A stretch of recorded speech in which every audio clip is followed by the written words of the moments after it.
Have critical scholars created a generation of rigidly closed-minded ideologues? Let's take a look.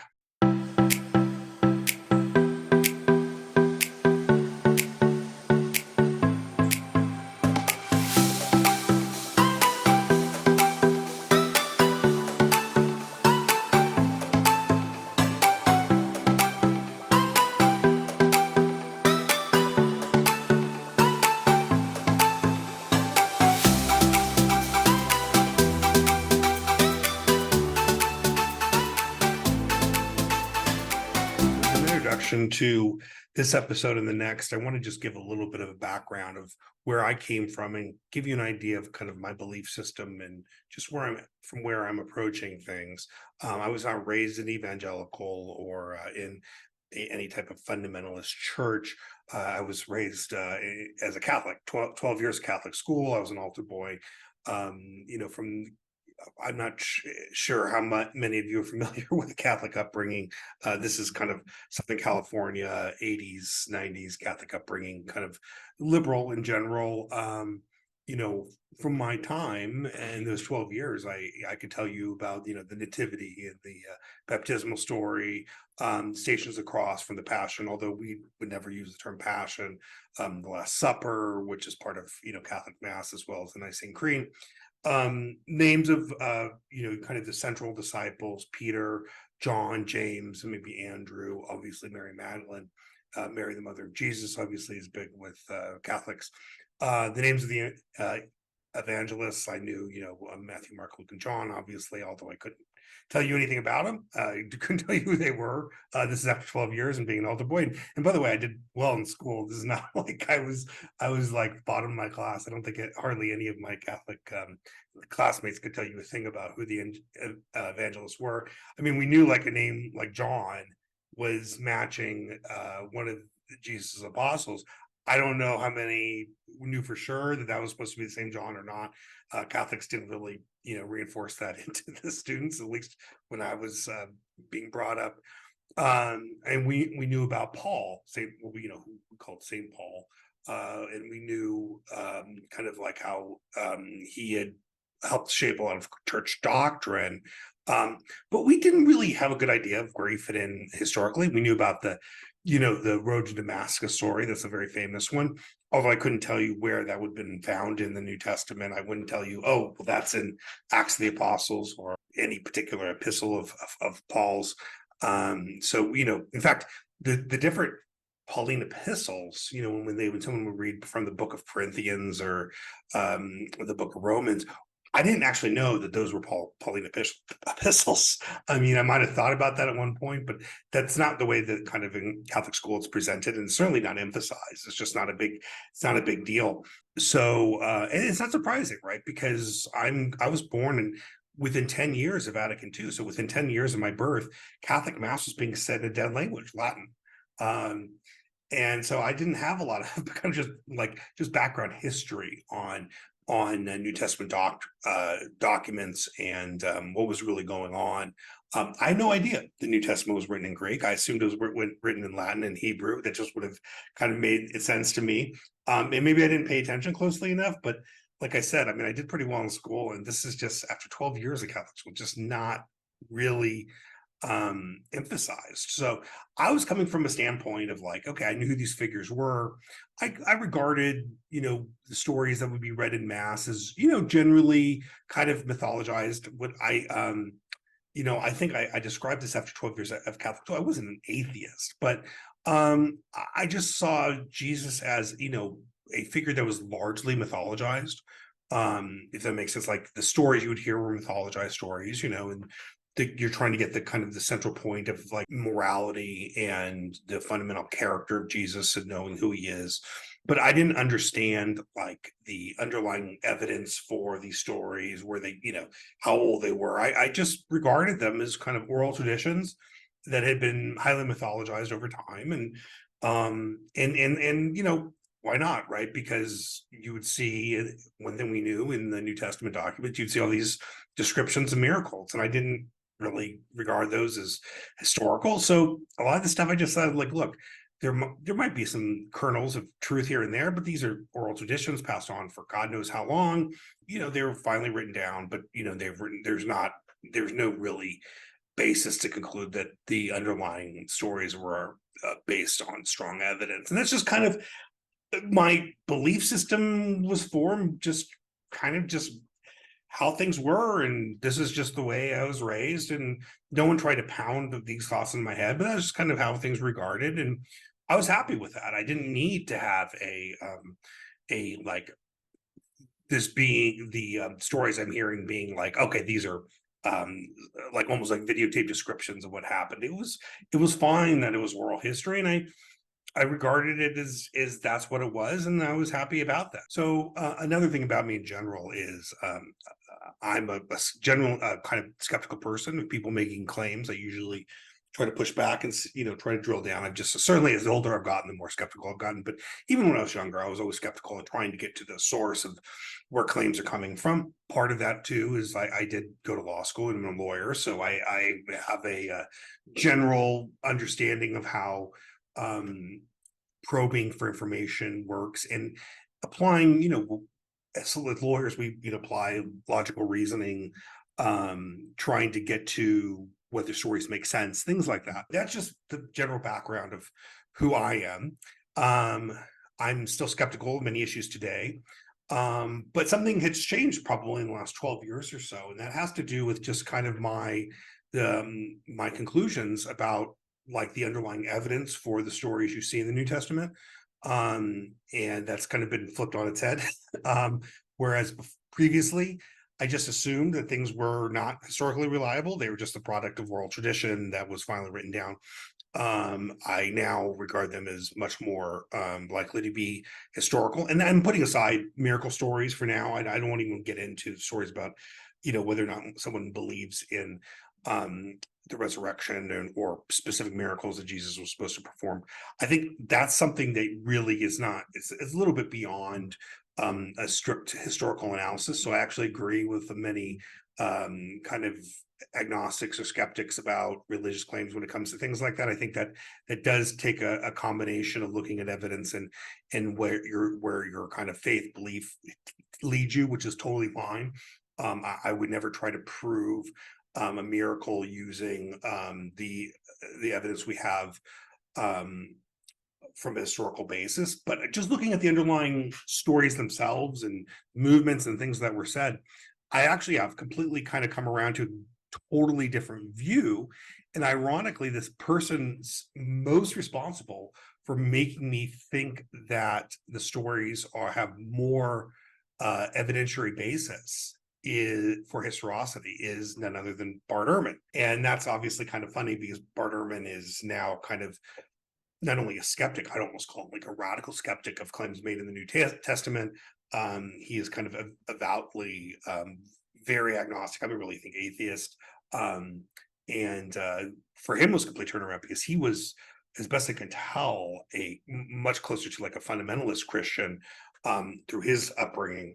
And that kind of explains maybe where he's coming from. So I think he started to see he believed like word for word New Testament documents were true, like literally word for word. And I never believed that, right? So when he started to find discrepancies or problems with the documents, it caused him to have a complete loss of faith. Whereas I never regarded them as particularly reliable to begin with. And then I started looking into them. I'm like, oh, actually, these things are a lot better than I originally thought. And that kind of blew me away. So just I think where as kind of your background and where you approach things really drives how you feel about these things. So as I said, I came to this with kind of an open mind, I guess, but just kind of some built-in assumptions, but I never had rigid beliefs about, oh, this has got to be word for word true. Nothing close to that. In fact, I regarded it as kind of like silly. I remember going to St. Peter's in Vatican City, maybe 20 years ago, and they had the list of popes, and I was like, gosh, how could they possibly know who the pope was back in first century, second century? It just didn't occur to me. And of course, Catholics don't do a good job of explaining how that information would have been recorded and kept. Now I have a much better idea. So what's kind of led me this change in where perspective and kind of looking at the evidence that I think got just a lot stronger than I thought was just kind of understanding the basic things about how we could possibly do history from that period, the antiquity period. Certainly, we're talking about 1500 years prior to the printing press. I did not realize that all the great books and works we have from antiquity, the Greco-Roman works, including from Homer or from the Greek playwrights or the Roman historians, I didn't realize just how fragmented that those body of documents were, and how we only had maybe fragments or pieces and only full versions of maybe one or two surviving from medieval times of those documents. I had no idea how weak it was, and I had no idea how strong and established the New Testament text was comparatively to all these other documents from antiquity. These very important documents from antiquity, and yet the New Testament was preserved far more often. Now, this is not a video about that. There's lots and lots of videos about that. Bart Ehrman did a debate with Dan Wallace, like, I don't know, 15 years ago, 12 years ago, that discusses this. I would encourage everyone to watch that video, because the video debate, because it really drives home the point about how much material we have for the New Testament, especially old material too. I mean, we have stuff from the 2nd century for sure, and a lot of stuff more as we get into the 3rd and 4th century, and it's just much more closer to the original documents than what we have for virtually any other document from that period. And generally, historians regard those documents, like Roman historians. Modern day historians regard the materials of Roman historians as pretty credible, and they rely on that. That's the way they do history. In fact, they can't do it without it. I mean, they have some letters, we have Julius Caesar writing kind of an autobiography. But you really, to get a sense of what was like the broader picture, they rely on Roman historians like Suetonius and Tacitus and Cassius Dio, and of course Plutarch. We couldn't really do history without that. In fact, we'd have to shut down history departments at all the universities are purporting to do history of antiquity if we didn't have those documents and didn't have a method to kind of rely on them and try and divine out of them what is historical and what's not. And it was striking how much more material you had and how much closer to the original you have with the New Testament text.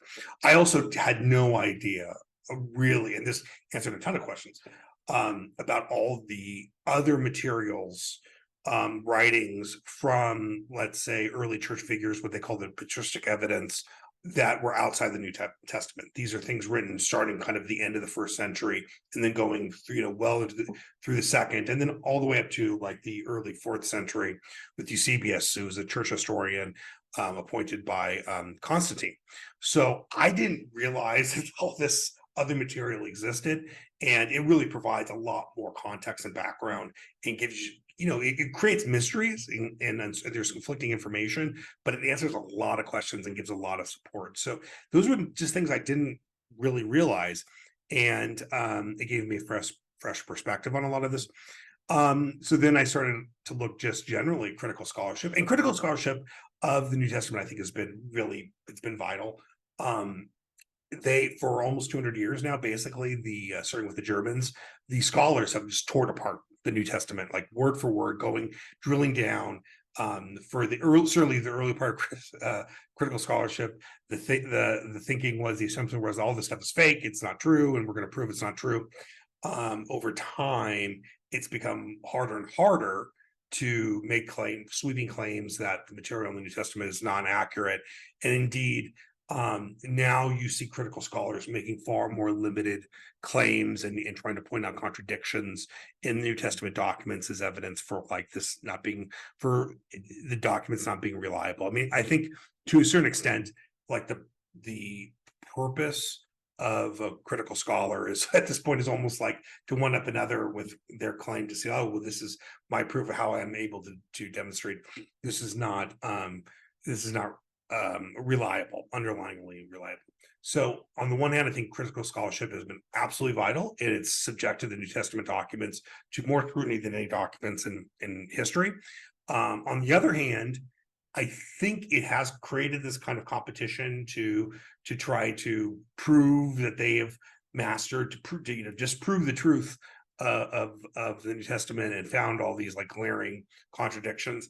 And then as you start to get behind them, you start to see, and this was what I was saying, is like, gosh, these claims of contradiction are just not as strong and impressive as people are claiming. You'll hear the same story told from different perspectives, and there are kind of like elements that are different, but it's like, is that really a contradiction? And even, you could talk about 2,000 years ago, but even today with videotape and recordings, we get versions of stories all the time that contradict with one another.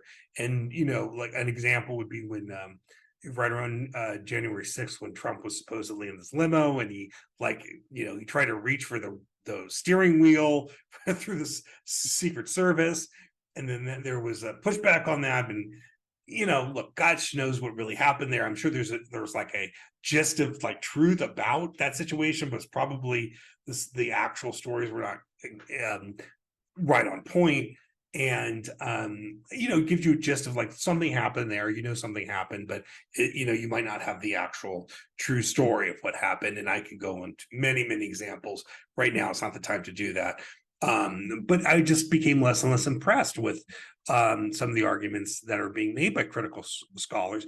And one of the reasons, I think, is like the critical scholars are really good at certain things. I mean, they're good at reading very well. They're really great with the language, the Greek language in particular.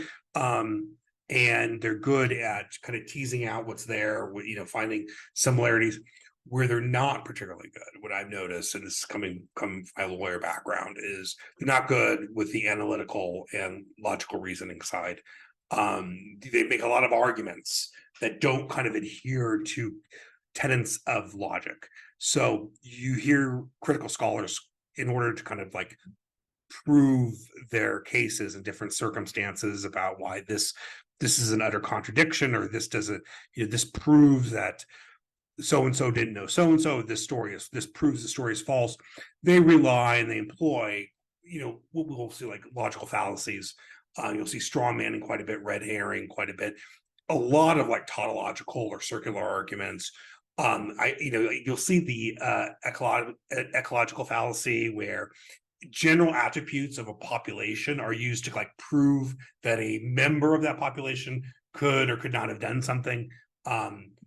Nut picking, where one uses an individual case or a small selection of cases to support his or her position, but ignores kind of all these other cases that kind of refute that position, in non sequiturs. And then you also have problems dealing with probabilities repeatedly. Like the math is not strong. And of course, math is an extension of logic. The two biggest areas I see with logical reasoning problems coming from critical scholars are, one, arguments from silence. So arguments from silence, basically, if someone didn't say something, that's somehow proof it didn't happen. Arguments from silence are very tricky and don't work too often. Indeed, the only time you would expect an argument in silence to be effective and not be a fallacy is when you would fully expect the person to make a certain comment, and that comment was not made. Therefore, you can deduce or infer that the person did not have that information. But you really need the context to demand that information would be forthcoming. And so, like, an example of this would be if someone was talking about, let's say, their children, and they named 3 children and not this 4th person, and you could maybe conclude that, oh, this 4th person who I thought might be a child of theirs is not a child, because the person didn't identify this person as their child and talking about their children. But even that's tricky, right? Because they maybe just wanted to talk about 3 of their children, didn't want to have a story in hand for their 4th. So, I mean, arguments from silence are really bad in general. And you really need almost need like a direct expectation that this information would be forthcoming. Like someone specifically asking, tell me something about all your children. And then the person fails to tell the questioner, any information about this fourth person at all, that from that you can then infer, oh, this fourth person is not a child of the person answering the question. But again, this is very limited. And the other one is Occam's razor. So I think everyone's heard of Occam's razor. They generally interpret it to be the simplest answer is the best. It's not a bad shorthand. Occam's razor is a little different, though. It really says when deciding between competing solutions or competing ideas for what happened, choose the one that doesn't require you to multiply entities. Now that's obviously not as easy as the simplest answer is the best, but let me give you an example. Let's say there was a bank robbery, and at the side of the bank, a witness saw 4 people coming out of the bank wearing masks, holding Tommy guns, holding bags of loot, hopping into a Ford Deluxe four-door sedan. It was let's say a dark blue sedan, and driving south on Main Street. But they weren't able to get the license plate. Exactly 1 minute later, 1 mile south on Main Street, another person watches a blue Ford sedan drive by and sees in the car 4 people with masks, Tommy guns, and loot, and is able to get the license plate on that car. Now, the question is, what does Occam's razor say about whether or not the 2 witnesses saw the same car? Obviously, if you just want to go to the simplest answer is the best, yes, it's the same car. But there's a reason Occam's razor would tell you this is the same car, because if the second witness who saw the car and got the license plate was wrong as far as it was not the same car that had just robbed the bank, that would mean that there would have to be an entirely separate second sedan with 4 people with masks, Tommy guns, and loot driving south on Main Street, and the second witness didn't see that car, only saw this other one. So by doing that, you have to multiply entities to come to a result that the second person did not see the bank robbers and did not get the license plate on that car. If that makes sense. So Occam's razor is like very shorthand. And when you start looking into quote unquote multiplying entities, it's a great way to sift through competing claims for what's true and what's not true. And I'm a big fan of it. And I think critical scholars are not very good with it for a variety of reasons. They do not often land on simple explanations. They do not land on explanations that require minimizing entities. Instead, they land on explanations that require multiplying entities for much more complex resolutions. The simplicity is removed. Now, there's a whole bunch of other things you can throw into the pot when it comes to trying to divine whether or not a particular solution is a good one, explanatory power and things like that. But I like to mainly talk about simplicity. And I think critical scholars often struggle with this. And I guess the problem, and this is kind of what this 2-part series is going to address, is all of this information that's come out from critical scholars has caused, in let's say the last 10 to 15 years, a bunch of people online, YouTube and other online forums, to adopt these views. And I would almost call them exotic views, because they're often not the most simple. They're actually often very complex. And they do this, they adopt exotic views, and they support the exotic views with the idea that, okay, we're against supernaturalism. Okay, that's fine. But just because you're against supernaturalism is not a justification for adopting exotic views and using a lot of logical fallacies. And that's what I'm seeing. A lot of people online have kind of adopted these very rigid views. So that's why the name of the series is have critical scholars created a generation of rigidly closed-minded ideologues. So yes, I get it. People don't want to believe in the supernatural. They don't like organized religion. Fine. And I think there are great arguments to be made on that basis. But it has caused these adoption and a lot of people, these very exotic views that run afoul of basic reasoning and logic.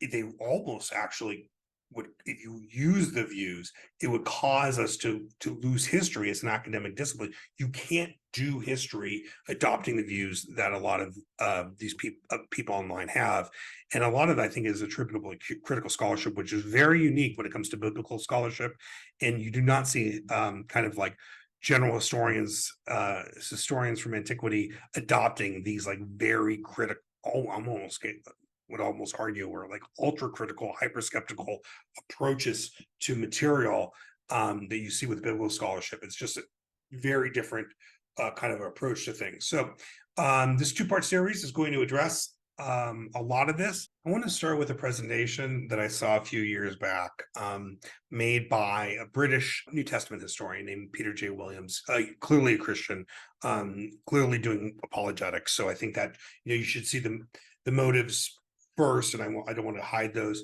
I think it's important. A lot of critical scholars are doing their own apologetic for kind of naturalism or anti-supernaturalism. So we'll get that out of the way. But he made the presentation in Texas. So I'm going to show you some key parts of the video. But it was really opened my eyes a lot. Some of the material that he was sharing, and you'll see this. It has to do with kind of recent evidence we found for a variety of things, but particular names of Jewish people living around the turn of the beginning of the first century. And we actually have that information from a few sources. So there's a lot of, there's ossuaries throughout Judea, particularly near Jerusalem, that date to that time period, like over 1,000 of them.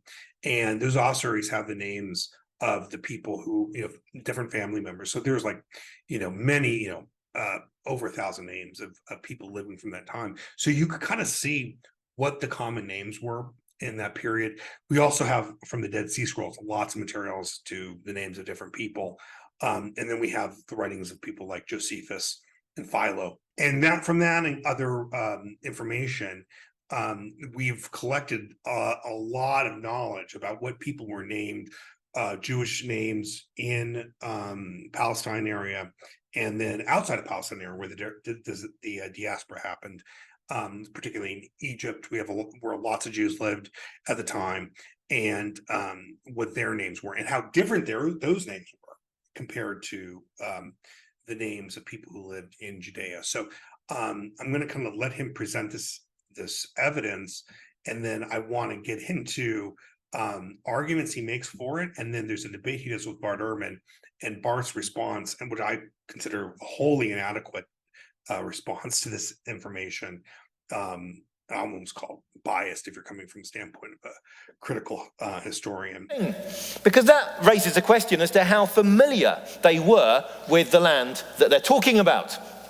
So we could ask, do they know the land? Do they know the agriculture? Do they know the architecture, the botany? Do they know the burial practices we could look into? All those sorts of things of culture. If you've never visited a place, how can you write about it intelligently? Okay, you see here we've leapt right into what I would qualify as a very sophisticated argument that Peter J. Williams is making. This has to do with the ability of somebody writing a document, a story about a particular place in a particular time, who did not have direct access to that place and time. And what he's really talking about here is that the Gospels themselves, they're describing an area, two areas of Palestine, essentially, Galilee and Judea. Judea at the time spoke almost exclusively Aramaic. There's some Hebrew obviously being spoken by religious leaders. And then you had like the Roman officials who presumably did speak Greek, but the lingua franca for Judea is going to be Aramaic. Galilee is a little probably trickier because you probably get a little more of the Greco-Roman influence. Just from a historical standpoint, the reason that part of the Roman Empire is mainly speaking Greek, and this spreads all the way even to Egypt, is because of Alexander the Great and the Hellenization of that area, right up until the time where the Roman Empire kind of took over from the Greek political leaders. So for hundreds of years at this point, 300 years, these regions were lingua franca was Greek for the most part, but that didn't apply to Judea. And in Palestine, most people spoke Aramaic, which was even a more ancient language. In Galilee, you're seeing, Galilee is kind of known as the backwater. Not a lot of kind of urban areas in Galilee. To the north of Galilee, you have Syria, so you're starting to get more into urban areas and more likely to get some Greco-Roman influence, and you're going to see Greek being spoken more of to the north of Syria. Then you get into what was called Asia Minor, present-day Turkey. That's very much right in the heart of the Roman Empire. So that part of it, you're going to see Greek being spoken very fluently. Well, all four of the Gospels are written in Greek. So there's a big question of like how many of the authors could you say would have been domiciled within Palestine when these works were being written. And certainly the earliest traditions are that the Gospels were written in various parts of the Roman Empire, Rome, Asia Minor, maybe in Syria, but also maybe Matthew was in fact written in Judea. But normally you're getting outside of the area of Palestine. And so the question is, if you're writing works about this area at this specific point in time, and it is, as many biblical scholars will argue, that this is being written by people that were not only not themselves eyewitnesses, but that had not necessarily spoken to eyewitnesses, as I believed. They're just passing down oral traditions, and they're doing it from decades later, and they're doing it from hundreds of miles away. How are they getting information, the background information on the stories, the names of the people, the locations, things like that, correct? And that is right what Peter Williams is going to right here. How are you able to know if the background information in the story comports or aligns itself what we know about those regions at that time? Were the names right? Was the botany correct? Were the laws correct? Did you get the right religious practices, the right topography, the right weather, all of that? And that's what this analysis that he's jumping right into is keying on. Say that back in the 1970s, 1 in 25 males born in the US was a Michael. That was a very common name. Back then, Jacob wasn't such a common name, but now you change and you look how over from 1967 to 1997, Jacob multiplies by a factor of about 100. Well, people have been able to study personal names recently using archaeology. And there's been a study of about 3,000 names that people were called back then. And we can say that Jewish names in the land of Palestine were different from Jewish names elsewhere, and yet the Gospels and Acts are probably written elsewhere, and yet they've got the right sort of names. That's the remarkable thing we're going to find. They've got the right pattern of names. Let's put some more flesh on that. The argument began with a researcher in Germany, but it's a list simply of all the names that people were called at the time, and so you can go through and get the information. Then along comes a British researcher, and he says, well, let's look at that and correlate that with the Gospels and see if there's any tie-up between what people were called outside the New Testament and what they're called inside the New Testament. And what we find is something rather remarkable. It's a very small chart here, not everyone will be able to see. But basically the most common name inside the New Testament for males, Palestinian Jewish males, is Simon. It's the top name for the New Testament, top name for Josephus, who's a historian of the first century, a Jewish historian. Top name in the bone boxes that they had, the ossuaries, and it's the second top name in the Dead Sea Scrolls.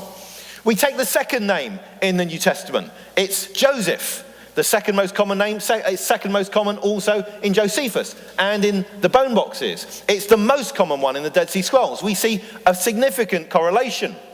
Looking at it another way, take the two top Palestinian Jewish male names together and you find nearly 16% of men were called one of those two names. Inside the New Testament it's 18%. We go and take the top 9 men's names together and we find outside the New Testament 41%. Inside the New Testament, 40%. That is incredibly close, and that is statistically significant because we're using a bigger data sample. As the data sample gets bigger, the numbers get closer. So we can look then at the ranks of names, and we can say, look at Jewish males in Palestine, and we could say, these are the ranks of the names we've got in the New Testament. And then we could say, let's go to another country where there are lots of Jews in Egypt, and we find a different pattern of names. Now that's a remarkable thing. Now I've got a question here tonight, and it won't work in the overflow, but at least I can find out from people here in the chapel. Does anyone here know anyone called Sabbathias? No? No? No one? Anyone? Pappus? Ptolemaeus? No? Dog? Not even a pet? No? Okay. Why not? Because the Gospels weren't written about Jewish men in Egypt. If they'd been written about Jewish men in Egypt, sure, those names would have become quite common for us, but they haven't. So I have to say, when I saw this, it struck me as maybe the most powerful evidence I'd seen for the historical reliability of the New Testament documents, particularly the Gospels and the Book of Acts. Just very briefly, the Book of Acts is a sequel to the Gospel of Luke with the same author. So this is all research that was originally kind of developed by a scholar named Tal Ilan. She published in 2002, and then 4 years later, Richard Bauckham, who's leans very much to the conservative side of biblical scholarship, but is very much a legitimate biblical scholar, picked up on this research and developed it himself. And if you think about it, it's hard to imagine how this type of information could have been preserved under the circumstances of the time. It's not just as simple as, oh, they didn't have Google. They didn't have bookstores. There were very limited libraries. Ability to obtain knowledge in those days is just so foreign to us. But just think of it on our own terms. If someone said you can't use Google, write a story about somebody, a group of people from the neighboring state of yours, and try to name the characters as historically accurate as you can, give them the ages of, let's say, anywhere between age 20 and age 50. And could you do it? Could you do it as a writer? And then we're talking about neighboring states of the United States. I think if you can't use Google, people can go to the libraries and try to look up, most common names for those areas. The question is, would they even try to do that, or would they just kind of try to wing it? And of course, in ancient times, it wasn't a matter of like going to the library. That's to the extent there are books, there is a library that exists, and there are scrolls that are available with certain information. It's not going to have that kind of information. It's not going to have, here are the most common birth rates or birth names in Galilee and Judea from the year 5. That's just, it's just not going to, that information is not going to be there. That information wouldn't have existed 200 years ago, unless you looked at like census records. And if you go back a little bit, 200 years before that, there are certain countries like, England that would preserve it locally, but for the most, and Germany would, the German provinces might preserve it, but for the most part, you're not going to get that information. And, the Judea and Galilee were not the heart of the Roman Empire. These were not people living in Rome, or even Asia Minor. So or Greece. These are people living in a distant part of the empire, speaking a different language than everybody else. So this information is just not going to be available. So the question is, how is this preserved? If this information is being preserved and we get it into the documents, can that be done just by oral transmission? And if it can be, if we can preserve these names using kind of the oral tradition method, who's to say we can't preserve the actual stories themselves? Indeed, I would argue, and I think you probably agree with this, if you think about it, it's much easier to remember the stories themselves and the details of stories than to remember specific names of the characters. If you walk out of a movie and you could probably describe the entire movie to a friend, everything that happened, but you may forget the majority of the characters, even the lead character, unless it's very prominent or you're going to see like some sort of Marvel movie. You'll very quickly forget the names of characters. And those are the lead characters, let alone these like kind of tertiary characters, as we see in in the New Testament documents. So it does not make sense that these things would be, that the names and these naming conventions are going to be preserved, but the underlying stories won't. It just doesn't make sense. So when you're hearing claims that this is historical fiction, if it's a historical fiction, it's like a deliberate fraud committed by somebody with on the ground knowledge. They know all the people's names, or they know what the people's names would sound like. You'll see more in this presentation, just also geography, some elements of botany. But this is just really, really powerful. And what Peter Williams is about to go into is to compare these canonical gospels that we know were written in the 1st century to what we start seeing develop in the 2nd century gospels.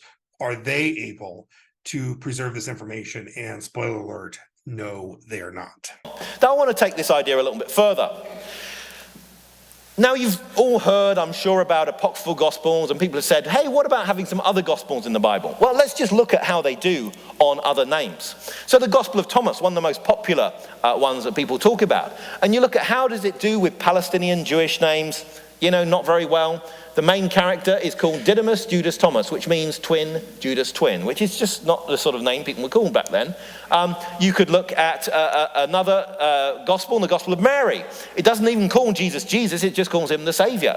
And it's, which Mary? We have no idea. And then you've got the Gospel of Judas, which was published recently, and it's got 2 Palestinian Jewish names. You know, Jesus and Judas. And then it's got a whole load of people from outer space. The rank of that name for Palestinian Jewish males, if it is in the top 99 names. And what we find is if it's one of the more common names, it has a qualifier. If it's not one of the more common names, it does not have a qualifier. Let's go through the list. So, Simon, rank number 1, qualifier, called Peter, and Andrew, not ranked, his brother. So Andrew's just given with reference to Simon.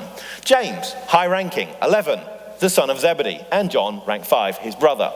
Philip, low ranking, 61st equal, no qualifier. Bartholomew, 50th equal, low ranking, no qualifier.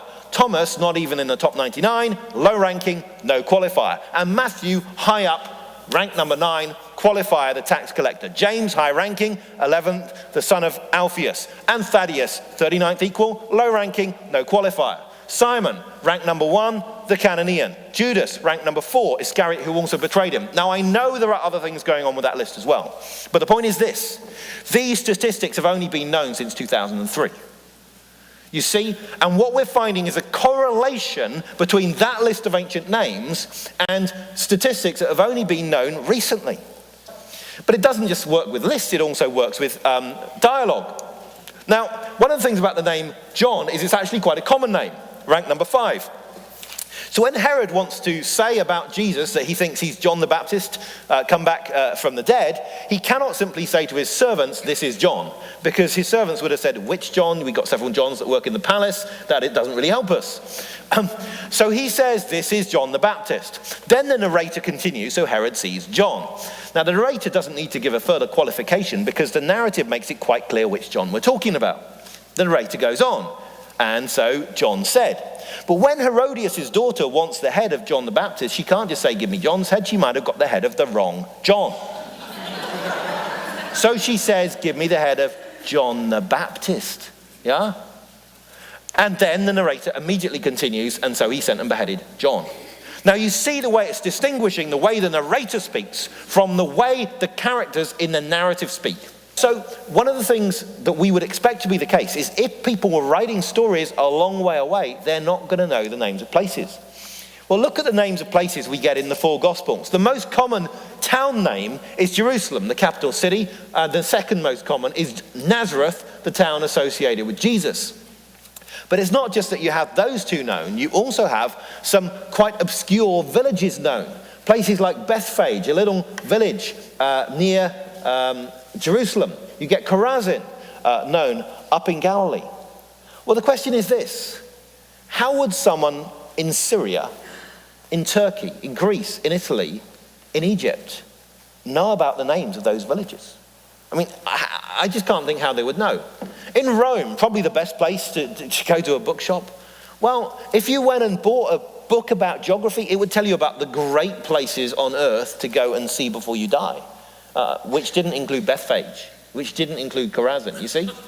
So what you find is, how would people well away from the place know these things? And it's not just that they know the names of places, they know things about them. They know that Capernaum is next to the sea. They know the way where the land goes up and down. They know traveling times, all those sorts of things. How do they get that right? We compare that with what's mentioned in apocryphal Gospels. The 4 canonical Gospels, 12 to 14 towns each, total of 23. Gospel of Philip, 2 towns, Jerusalem and Nazareth. But it thinks that Nazareth is Jesus' middle name, so that's not very good. So it's only really got one place correctly mentioned, that's Jerusalem, which is the capital. What about Gospels of Peter and of the Saviour? They've got 1 town and it's called Jerusalem, the capital. And what about 13 other earliest apocryphal Gospels? How many town names have they got? 0. So all of the correctly placed town names in the 16 earliest apocryphal Gospels and fragments, 1. Jerusalem, the capital of the whole area. That to me is not very impressive geographical knowledge. But it also means that rather than being evidence against the 4 Gospels, the apocryphal Gospels are in fact evidence for the 4 Gospels, because they show what would happen if people did make up stories. They are the controlled experiment, if you like, that show what could go on another way. Now I want us to look at the number of words there are in the four Gospels. That's the 4 left-hand columns, Matthew, Mark, Luke and John, and I've given you 5 non-biblical Gospels on the right-hand columns. Okay, I want you to fix your eyes on those 4 left-hand columns very carefully and look at their shape. I've just changed slide to the number of place names. This is not just town names, this is places like Golgotha, river names and so on. Did you notice the change of shape? This is the number of words per gospel. This is the number of place names per gospel. You notice this sort of big drop-off effect here? They're just not very good on place names. But there's another thing. What if we do place names as a proportion of length? What happens? Ooh.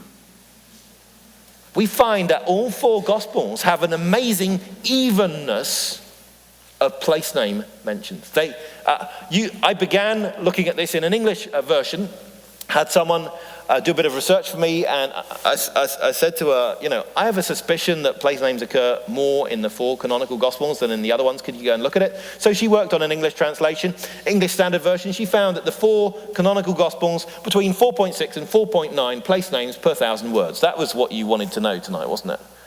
Are there sycamore trees in Jericho?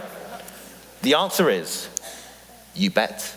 You see, look here, there are some guys in this sycamore tree in Jericho. You see that? They are standing in Jericho. Now, how could Luke know that? I have 2 possibilities, 3 possibilities, but let's start with the first 2. One possibility is he went to Jericho and he saw there are sycamores. The other is he spoke to someone who went to Jericho who saw there are sycamores. The third possibility is aliens from outer space told him. But I'm going to discount that third explanation. There may be others, but let's just focus on those first 2.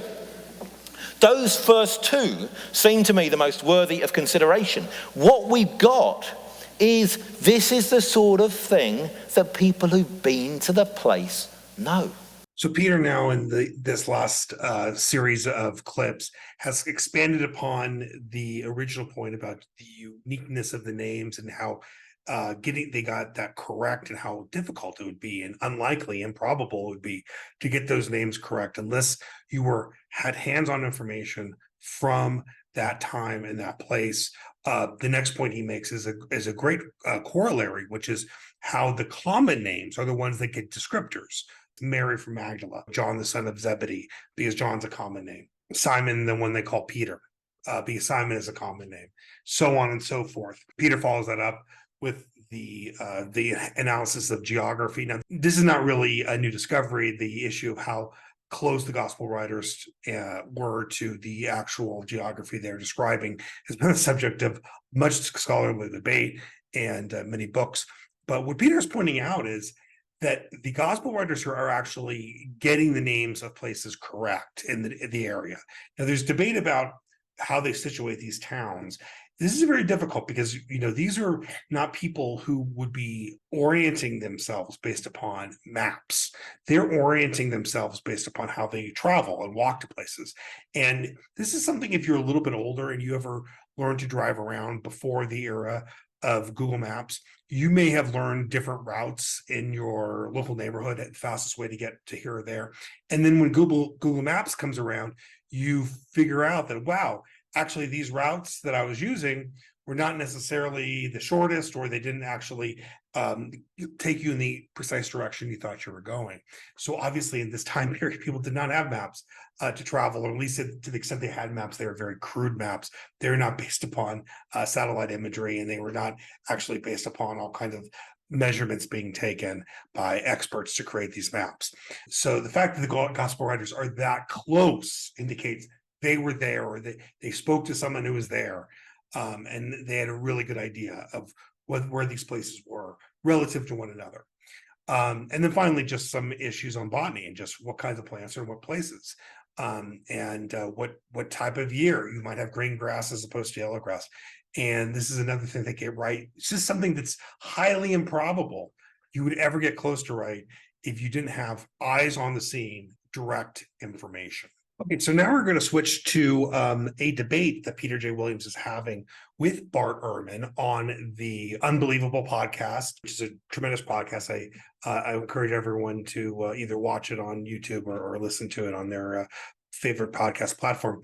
And we're going to pick up right after Peter has kind of presented all this evidence as part of his argument, and then get Bart's reaction. A couple notes before we start. As I think as strong as a presentation that Peter made from the podium in the prior segments, once he's sitting at a table with Bart Ehrman, I don't know if it's deer in the headlights or what, but clearly he is not a strong debater, and that comes across here. And I'm going to kind of try to pick up and move into some spaces where he didn't make arguments he should have been making. So quite a lot of detail there about times, places, events, language that Peter feels tie the Gospel of Luke and Acts to someone who knew his stuff, close to the events in that way. And you say none of this really actually impacts the way in which you see actually the problems that exist with, with the narrative. Yeah, no, that's right. So I mean, we will have some differences on whether everything's accurate in Luke and Acts in terms of geography and such. So we could argue those out. Those tend to be kind of technical little arguments. I should say that Peter's not arguing that necessarily it's early. As you summarized, he's saying he's not committing to a date. Luke Acts might be after 70, it might be 40, 50 years later. He's acknowledging that, but he's saying that the author's done a lot of research to come up with this information. Right away, you'll see Bart's response, and I'm going to kind of pick at it piece by piece. And his first responses are to say, one, that, oh, well, we have some disagreements as to whether or not they got the places correct. That's highly technical. And then there's no discussion about that. Spoiler, there's no discussion about whether or not they got the places correct or not. He just kind of says it's a technical argument, so I'm just going to bypass it. That is not an argument. Okay. This is highly technical. We disagree. That's not an argument. Okay. You need to present arguments. And then once you present your side, why they're not getting these places correct, or the names of places correct, or adequately correct, given the available information at the time, then you can respond. But he just brushes this aside and says, oh, it's highly technical, and I just have a different opinion. That's not an argument. So the very first thing, he's coming out of the box, no argument. The very second thing he talks about is the dating of only the books of Luke and Acts, which, as I mentioned before, have the same author. And he says, well, Peter's not committing to an early date on these. It could be 40 years, 50 years, whatever, after the year 70, even potentially, who knows. The problem here is what I just discussed previously, which is, if this is all the product of oral tradition, you're going to have a very tough time getting all this information correct. Now, another spoiler alert here. Even if the author of Luke Acts did a tremendous amount of research, when it comes to stuff that's taking place in Judea, after the year 70, things are very different, because between the year 66 and 70, the Roman Empire essentially invaded Judea. Judea was already a Roman province, but there was a rebellion, and they invaded and they sacked Jerusalem and essentially burn the temple to the ground. So a lot of information is being lost after the year 70. People are moving out of that area. It's been sacked by the Roman Empire. It's no longer under the control of Jewish authorities or even the Jewish population. So just inherently, the further you push it back time-wise, the more trouble you get into. It just makes things more complicated. So this is just kind of running right into the Occam's razor. What's the simplest explanation? Is the simplest explanation that this was written many decades later and somehow this information was gathered and it was accurate and apparently the product of oral tradition lasting decades longer than possible? Or is the simplest explanation that, oh, this was recorded at an earlier period, perhaps even before the fall of the temple, at a time when it was much easier to get that information and to get it accurately? I personally don't think he did a lot of research. I mean, I think that we can get to my views about how it happened, but I'll say that I think that the entire argument that he's making doesn't really relate to the issue we want to discuss. And again, we see the exact same type of technique here from Bart, sweeping something aside without discussing it. He says, I don't think, in this case, Luke did research. Now, it's not clear if he means by research that he went and, traveled around different areas and trying to get names of places correct. We didn't really discuss this video, the book of Acts, but there's a ton of historical information in the book of Acts that'll be a different video. And I don't know if that's what Bart's referring to, or if he's just referring to what's in the Gospel of Luke as far as the reports and the information that Luke records. Luke is the longest Gospel, and between Luke and Acts, I think it constitutes close to half of the entire material of the New Testament. But Bart just brushes that aside. He says, I don't think Luke did research, and we could talk about why I think that way, but we're not going to talk about why I think that way because I'm not going to debate that point. I'm just going to sweep it aside. And then we go directly into Bart's attempt to change the subject, because the very next thing he says is, oh, we're talking about the wrong thing. We shouldn't be talking about what Peter wants to talk about here. Let me talk about what I want to talk about here. And that's what we're going to fill the rest of this video with, is these kind of distractions. So Peter has just laid out this very kind of sophisticated argument about how it would be nearly impossible to get all this information that's recorded in the Gospels unless it's coming very close to the source at the time and the place. And Bart will not respond. He wants to change the subject. He wants to deflect. He will not respond.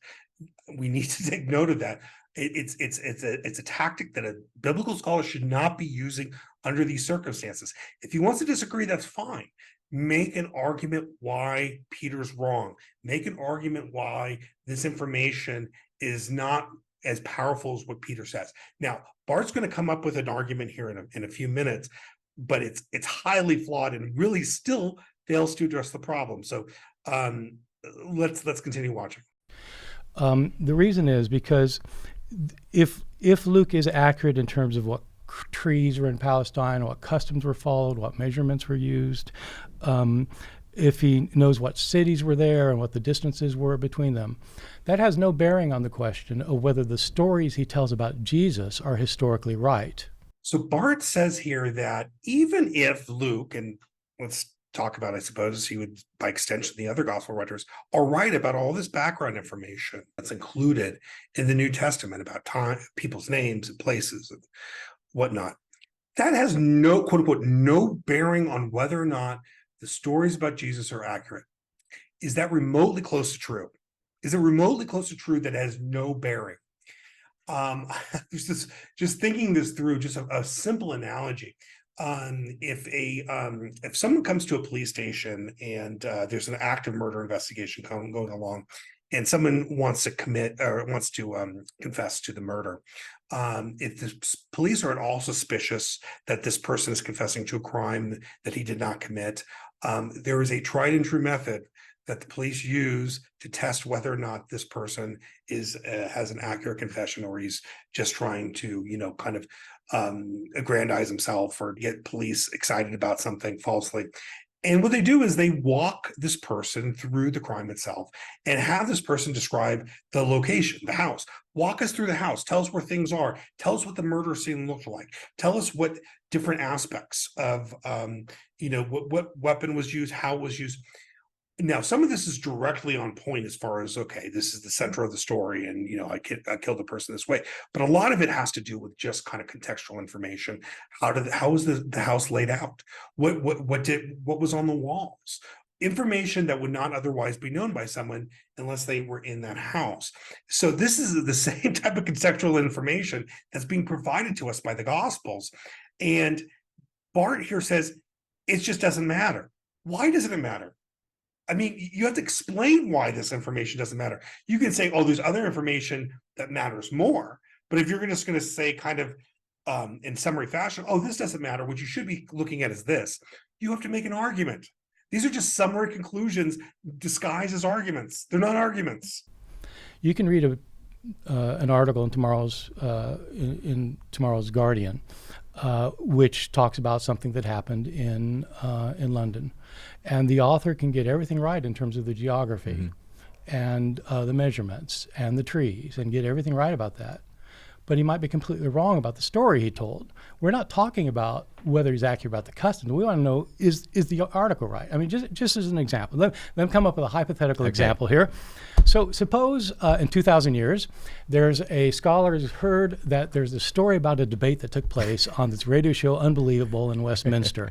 And there's this American scholar, happens to be in England, and his name's Ehrman. And he was in Wimbledon, and he took a overground train to Vauxhall, and then he walked across the Vauxhall Bridge, and he came to, and he was going to have this debate with somebody named Pete Williams, who actually came from Cambridge. And he'd heard this story. And he wants to verify it. So he goes on an archaeological dig, and he finds there was a place called London. And it was a big place. And there was a place southwest of it, Wimbledon, and there was a train line that went to a place called Vauxhall. And oh my God, he finds that there's somebody named Ehrman who actually had a place in Wimbledon. And he digs further, and he digs in Cambridge, he finds there's Pete Williamson. But the way the story continued was that before Ehrman got to the interview, there was a big explosion in Westminster that blew up the entire neighborhood, thousands of casualties because of a gas leak. And he wants to see if that's true. And what he finds is that every geographical marking is right. There is a Wimbledon, there is a Vauxhall, there is a Westminster, there is an Ehrman. He can find all these facts. Is he therefore right that there was a gas leak that led to an explosion that leveled Westminster? I'm glad to say he's wrong about that. I am too. Because we're all here. So I have to confess that I love arguments by analogy. I use them all the time. I, when I was in law school, I tried using them all the time, but they're very tricky. You gotta be very circumspect when you make arguments by analogy, because the analogy has got to kind of parallel the situation you're arguing. And it's something, going through the Socratic method in law school, you learn very quickly, because as the professor comes back at you and starts drilling at you on your argument by analogy, you need to be able to kind of sustain and defend your position and say, this is a correct analogy. It's a tricky thing to do. I think if any professor had a law school that uses Socratic method had heard this analogy by Bart, they'd be ready to pull their hair out of their head. There are so many things wrong with this absolutely terrible analogy he's put out there.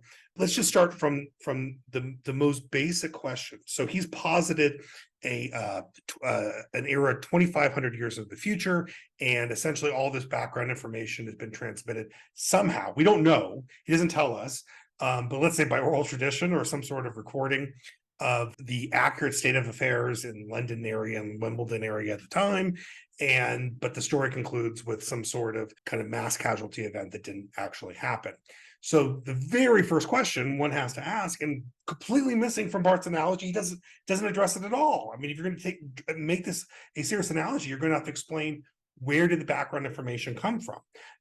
How do you explain the person having all this detailed information? It's very easy to say, oh, they had all this detailed information, but it turned out that the underlying story was wrong. That's just a circular argument. You're assuming that this has come to pass in a scenario that perfectly fits what you're arguing for. You're not actually even explaining how it could have come about. And that's kind of the most powerful part of this evidence that Peter's presenting, is it's very difficult to explain how this can come about. And Bart's analogy just assumes that it does. So the argument is hugely flawed from the beginning. He has no explanation how this background information could have come about in this scenario. And that's like the biggest problem. I mean, it's just screaming off. When I heard this at the time, I was like, what are you talking about? It makes this analogy makes no sense unless you have an explanation for how all this background information would have been transmitted 2,500 years to the future accurately, but they would have just gotten the central story wrong. But he has no mechanism for that. He doesn't even suggest one. There's no hypothetical, nothing. He just assumes it happened. I mean, just horrible. The next problem, not quite as big, but a major problem on its own, is that he's assuming that the underlying story was wrong, that somehow in the future they were able to determine that this explosion, this explosion that he describes as part of their record, whatever it is, oral transmission or whatever it is, didn't actually happen. Well, how do they establish it didn't actually happen? Or is this entirely going to be established by an archaeological dig? Is archaeology in 2,500 years in the future adequate to establish that something did not happen? That's a huge problem. I mean, I think you can talk to any archaeologist, and archaeology is good at kind of explaining discoveries that did happen. But for proving the non-existence, proving a negative, that something did not happen, it's much more difficult to do that. So how would you have established that this explosion did not happen? Isn't it just through some sort of earth sediment recovery? And I think that's highly problematic. So the analogy doesn't hold in the premise, it doesn't hold in the payoff. There's just nothing here. There's no argument here other than just kind of the assumption that what he's putting forward is true. Again, to reiterate, he does not provide even a hypothetical how the background information would have been accurately preserved for 2,500 years, but somehow this false story crept through, and how it was determined definitively that the story was false. Okay. What I'm interested in, what Peter is arguing for is that the author knew about the geography of Palestine. And we could have that argument, but it's not the one that really matters to people, because people don't really care that much whether they had sycamore trees there. What they really want to know is if the New Testament says that Jesus did X, Y, and Z, did he do it or not? If the New Testament says that Jesus said this, did he say it or not? The fact that the author happens to know about the geography has no bearing on the question. So speaking of the question, it's hard to come up with a better illustration on video of begging the question, which is exactly what Bart has done here. He says people aren't concerned about whether there was a sycamore tree in Jericho. What they really want to know is if the book says that Jesus did X, Y, and Z, did he do it or not? Well, the problem is establishing whether or not Jesus did X, Y, and Z, as is described in the book, is historically reliable, involves a lot of factors. And to just say they're not concerned about whether the sycamore tree is in Jericho is essentially arguing that underlying evidence is not important. Bart is essentially making an argument here that circumstantial evidence is not relevant at all. It's a bizarre argument, and he doesn't explain why. He doesn't explain why such circumstantial evidence and kind of familiarity with the underlying place and people and geography, why that's not relevant. He just refuses to engage on this subject. I have to say, I've kind of gone blow by blow through this. I'm still, it aggravates me to watch it. I just don't think Bart has a good response. Like, if we were to come up to Bart and say, Bart, can you please explain to us how it was that the gospel writers were able to accurately transmit what the people were named in that place at that time, and were able to accurately transmit the names of the locations, general geography, and some of the botany of the area, how they were able to accurately transmit that through whatever mechanism, if you want to call it oral tradition or whatever other mechanism there could possibly be, that resulted in a document being written down, but they were not able to accurately transmit the underlying stories. Why is that the case? And he has no answer. There's no answer here. All he says is, this is not relevant. He doesn't tell us why it's not relevant. Why doesn't it matter? Because you said so? Is that the argument? It doesn't matter because I said so? He brings up some analogy is totally flawed and makes no sense, and itself doesn't actually explain anything. So there's no explanations here. There's no kind of like counter arguments. It's just a whole bunch of, don't look at this instead, ignore this. This is not worthy of anything because I say so. It's just a terrible way to approach scholarship. And a lot of people just buy into this. Peter does respond, here somewhat, but if I was sitting across from Bart at the table there, I would have been going ballistic. I would say, Bart, how can you possibly make these arguments without explanations at all? How can you be going through the exercise of some hypothetical analogy, but have no mechanism to explain it? How can you tell us that this type of circumstantial evidence is not valid when it's the kind of circumstantial evidence that anybody would want to, historian, police officer, anybody? This is just one example of kind of these major problems you see with scholarship in this area sometimes, and arguments being made and defended. And this will be taken by people and they'll just run all over internet and YouTube and stuff, making arguments, parroting this. And there's no backup. They just don't have sufficient support for what they're arguing. So I'm going to do another video along these lines, pointing out similar flaws in arguments being made, and we'll continue from there. So thanks for watching, everybody.